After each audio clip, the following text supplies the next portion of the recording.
Today I'm going to show the basics on how to replace a basket drain hub on a Maytag commercial washer.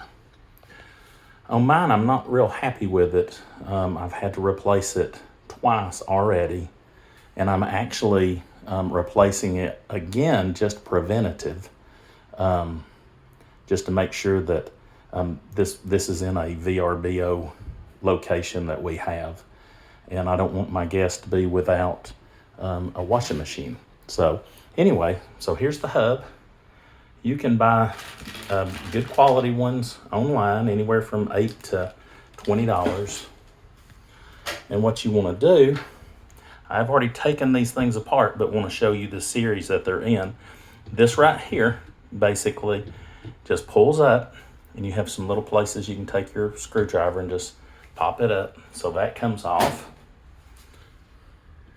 This right here, you'll see there's a screw down in the bottom. You unscrew it. I do have a good size extension just for this one and for the next one. So that one comes off. You will take your screwdriver and edge this thing out around, there's about 4 or 5 of these little things. And I'll start like right here, pull it up just a little bit, go to the next one, pull it up, go to the next one, pull it up. Normally it'll come out from there.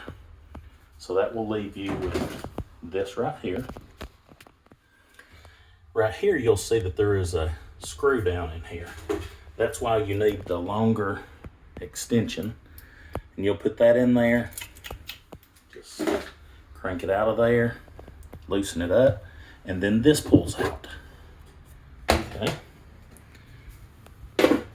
Now down in the bottom is where your hub is. Okay, and you're going to pull this pin out. There is a pin that is right in here. You'll take your screwdriver and just keep edging it until it pops out. You'll see around these edges right here, there's little holes. And I learned the hard way that you need to put something in here to keep screws from going down in there. So I take coffee filters and just put in there. And then the final thing is you unscrew all of these, and that will pop off, and then you just do everything in reverse. Pop your new one on and go from there. When you're finished with all of it, you need to recalibrate the machine. There's videos online for that, but it's real simple. You start it mixed and go over to delicates a couple times, then normal a couple times. I think you end at normal and then push the start button. Don't trust me on that. Make sure you look that one up for yourself. But anyway, hopefully that helps someone. Thank you.